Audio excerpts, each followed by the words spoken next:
Hello JEE warriors, welcome to mission Jeet. और अगर आप अपनी जेई की परफॉर्मेंस को इंप्रूव करना चाहते हो तो इस वीडियो को ध्यान से और आखिर तक जरूर देखें। इस क्लास का प्लान बिल्कुल सिंपल है। हम लोग इस क्लास में इस चैप्टर के सारे शॉर्ट नोट्स बनाने वाले हैं with all the important formulas and all the important tricks and all the important problems जो हमें एग्जाम के टाइम याद रखने की जरूरत है। आगे टाइम वेस्ट करे बिना let's start with the short notes. Atomic structure के short notes which is again a chapter जो केमिस्ट्री में भी हम लोग कर चुके होते हैं और फिजिक्स में भी हमें करना है, मजबूरी है तो कर लेते हैं एक और बार, तो ठीक है।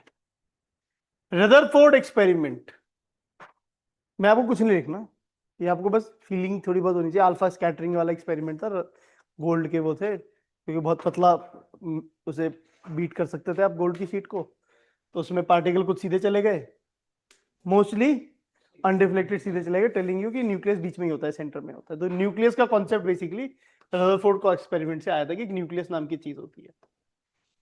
ठीक है, अब इसमें जो प्रॉब्लम आ सकती है वो आ सकती है मिनिमम डिस्टेंस ऑफ अप्रोच की।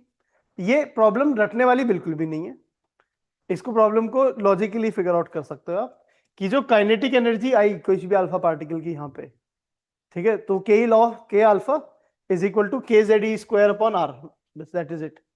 कंजर्वेशन ऑफ एनर्जी लॉस हुआ उसमें और इसमें गेन हो गया। ये सीधे सीधे यहाँ से आपका आर का फॉर्मूला बन सकता है, कोई फॉर्मूला याद करने की जरूरत नहीं है। उसके अलावा एक relation between impact parameter and scattering. एक अल्फा पार्टिकल अगर बिल्कुल सेंटर वाली लाइन के लॉन्ग नहीं आ रहा तो स्कैटर होकर जाता है एक एंगल पे। अगर सेंटर वाली लाइन पे आता तो नहीं करता, बट सेंटर वाली लाइन से अगर इंपैक्ट पैरामीटर कुछ बी है तो ये रिजल्ट होता है बी इज इक्वल टू के Q1 Q2 upon 2 times are की जगह बस के alpha into cot of theta by 2, theta is the deviation in this बात। इसका प्रूफ भी बहुत ही कॉम्प्लिकेटेड है, वो तो किसी को पता ही नहीं, भूल जाओ एक सेकंड के लिए। बट इस फॉर्मूले को भी शायद आपको याद नहीं होगा क्योंकि ये फॉर्मूला याद रहने वाला ही नहीं, यूज ही नहीं होता कभी। इस फॉर्मूले को 10 बार तुम्हारे क्वेश्चनों में आता पेपर में तो याद हो जाता, बट जरूरत ही नहीं होती, तो इसलिए वो क्वेश्चनों में आता भी नहीं है, तो इसलिए ये बात याद नहीं होती। बट हाँ ठीक है, बस ये तो सिंपल सी उसकी बात है। बोर्स मॉडल जो कहानी है, बोर्स मॉडल ने पहली बार ये बात बोली थी कुछ पर्टिकुलर ऑर्बिट्स है, पर्टिकुलर ऑर्बिट में mvr is equal to NH by 2 pi, ये बोर मॉडल का बेसिक पोस्टुलेट है। ठीक है ना। उसके अलावा जो रिजल्ट हम प्रूव करते हैं कि फोर्स का एक्सप्रेशन के Z E square by R square है, mv स्क्वायर बाई आर के बराबर प्रूव करके हम लोगों को, जो मैं याद रखता हूं, मतलब क्या कहते हैं, इसमें एक चीज मैं ऐसे याद रख लेता हूं कि रेडियस, वो तो आपको पता ही है, radius N square by Z से प्रोपोर्शनल है, वेलोसिटी जेड बाई एन से प्रोपोर्शनल है।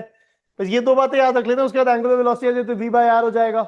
ये याद रखता नहीं हूं मैं कि ये भाई क्या हो गया यहाँ पे, Z by N N square Z square by N cube से प्रोपोर्शनल है, याद नहीं रखता मैं, वी बाई आर से फिगर आउट कर लूंगा सिंपली बहुत जल्दी। एक चीज जो इंपॉर्टेंट एस्पेक्ट होता है जो मैं याद रखता हूं वो होता है कि जो वेलोसिटी होती है वो मास से इंडिपेंडेंट होती है। Velocity is independent of mass, तो ये वहां पे रिड्यूस मास वाले केसेस में बहुत हेल्प करता है मेरे को, क्योंकि फिर मुझे पूरा प्रूव नहीं करना पड़ता। तो काइनेटिक एनर्जी मुझे समझ आ जाता है कि वो मास से डायरेक्टली प्रोपोर्शनल है, तो टोटल एनर्जी भी, जितनी भी एनर्जीज है वो मास से डायरेक्टली प्रोपोर्शनल हो जाती है। एनर्जी जो है मास से, क्योंकि वेलोसिटी मास इंडिपेंडेंट होती है। वेलोसिटी मास इंडिपेंडेंट कहां होती है, ये हमें उसमें ही पता था, ग्रेविटेशन में भी अंडर द रूट gm/r होती है ना velocity, mass of the planet आता है वहां पे, तो वहां से मुझे पता चल जाता था कि ये मास से इंडिपेंडेंट। तो ये रिजल्ट कई बार इस्तेमाल होता हुआ, यूज होता हुआ मैंने देखा है, तो that is okay. Magnetic moment की अगर बात करते हैं तो वो तो कोई आईएएस वाली बात आता है, और पोटेंशियल एनर्जी इसी का ट्वाइस हो जाता है, नेगेटिव में ही। ठीक है, ये हमें याद रहना चाहिए। ठीक है, कोई सीधे सीधे मतलब बड़ा अच्छा सा क्वेश्चन मिल सकता है कि वो टोटल एनर्जी की जगह पोटेंशियल एनर्जी की बात कर दे वो क्वेश्चन में, और बच्चे टोटल एनर्जी पे लाएंगे। ठीक है, ये काइनेटिक एनर्जी की बात कर दे तो वहां पे टोटल एनर्जी पे लाएंगे। जैसे जैसे जैसे आप शेल में ऊपर जाते हो तो टोटल एनर्जी तो बढ़ रही होती है बट काइनेटिक एनर्जी कम हो रही होती है ना। ठीक है, दैट इज ओके, सिंपल सी कहानी। आगे चलते हैं।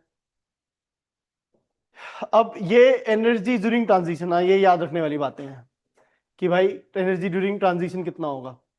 ठीक है, हाइड्रोजन में n इक्वल टू 1 माइनस 13.6 है, ये माइनस 3.4 है, ये माइनस 1.5 है, माइनस 0.85 है। ये याद रखने की जरूरत नहीं है, ये सब याद नहीं रखना, ये सब आप फिगर आउट कर लोगे इन ट्रांजिशन में कितना गैप है, बट ये वैल्यू याद होनी चाहिए।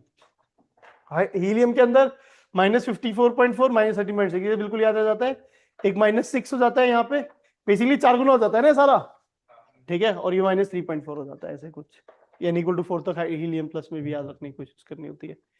ये अब आपको याद है या नहीं याद है वो आप फिगर आउट कर लो। अगर याद है तो लिखने की जरूरत नहीं है आपको कि लाइमन बाल्मर, मतलब ऑर्डर याद रखता हूं मैं, लाइमन बाल्मर पास्चन ब्रैकेट और पीफंड।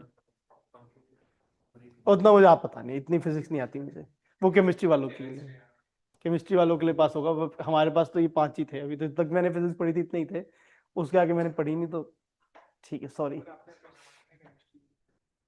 वो हमारे जमाने केमिस्ट्री में भी ये 5 ही थे, तुम्हारे जमाने तक आता केमिस्ट्री वॉल्व हो गई थोड़ी, तो sorry to do that, sorry for you.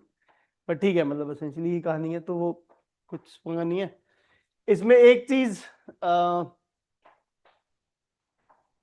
इसमें कुछ इजी क्वेश्चन ऐसा था कि एंगुलर मोमेंटम और टॉर्क से रिलेटेड, आपका दिमाग खराब हो जाएगा एंगुलर मोमेंटम के।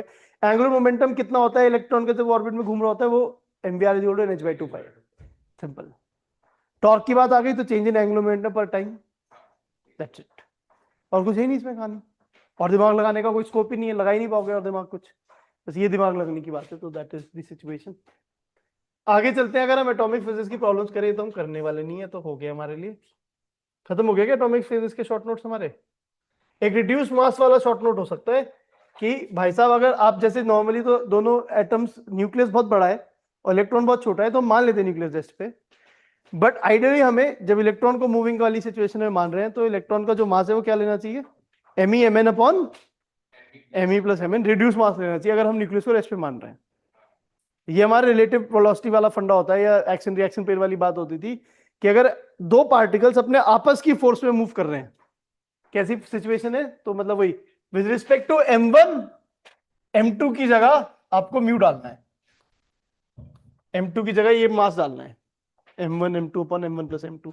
तो अगर आप किसी न्यूक्लियस के रिस्पेक्ट में देख रहे हो उसका मोशन, तो ये मास डाला जाएगा to calculate your all the possibilities जो हमने निकाली हैं। ठीक है, इसका जो क्लासिक एग्जांपल है बस वही है एटॉमिक स्ट्रक्चर में, पॉजिट्रोनियम वाले केस में। पॉजिट्रोनियम मतलब पॉजिट्रॉन और इलेक्ट्रॉन का पेयर, उसमें Me जो रिड्यूस मास है वो कितना हो जाएगा, Me/2 हो जाएगा। इस केस में जो रिड्यूस मास है वो Me/2 हो जाएगा, Me upon Me plus Me, तो Me/2 आ जाएगा।